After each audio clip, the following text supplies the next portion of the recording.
ఈరోజు కృష్ణాపల్లి మహాత్మా జ్యోతిరావు ఫులే అంబేద్కర్ చౌరస్తాలో ఇంత పెద్ద కార్యక్రమం ఏర్పాటు చేసినటువంటి ఛత్రపతి శివాజీ యూత్ అసోసియేషన్ సభ్యులకు, కృష్ణాపల్లి గ్రామ పెద్దలకు, అదేవిధంగా ఇక్కడ వచ్చినటువంటి ప్రతి యువతకు పేరు పేరున ధన్యవాదాలు తెలుపుతూ, జూలై 26 అనేది కార్గిల్ యుద్ధం.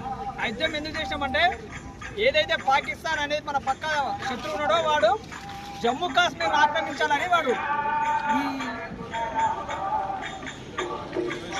జనవరి ఫిబ్రవరి మాసంలో చూడండి, మన చలికాలంలో మన సైనికులు ఆ బార్డర్ నుంచి కొంచెం ముందరకు వస్తారు. దానివల్ల ఆ వచ్చే టైంలో వీళ్ళు ఏం చేశారంటే, భారత సైనికులు కిందికి వెళ్ళిపోయారని చెప్పి వాళ్ళు మన భారతదేశంలోకి చొచ్చుకొచ్చి పాకిస్తాన్ ఇప్పుడున్నటువంటి కాశ్మీర్ ఆక్రమించాలని ప్లాన్ చేసింది. అప్పుడు మన భారతదేశంలోని ప్రధానులు వీళ్ళంతా అన్ని పార్టీలకు అతీతంగా నిర్ణయాలు తీసుకొని సైనికులకు కావాల్సిన బలాన్ని ఇచ్చి పాకిస్తాన్ పైన దాడి చేసి పాకిస్తాన్ను ఓటమి పాలు చేశారు. దానికి గుర్తుగా, అంటే విజయానికి గుర్తుగా మనం ఈరోజు కార్గిల్ విజయ్ దివస్ జరుపుకున్నాం.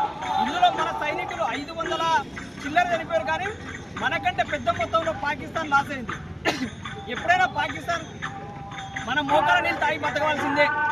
వాళ్ళు మీడియా ముందరకు వచ్చి మాత్రమే మేము అది ఇది చేస్తాను గొప్పలు చెప్పుకోవాల్సిందే, కానీ మన తోటి యువత, ఒక్కొక్క యువత 100 బుల్లెట్లతో సమానం అని మన ఆపరేషన్ సింధూర్లో కూడా మన ఎటువంటి యువత కానీ ఆర్మీ కానీ మన బలాన్ని చూపించినటువంటిది.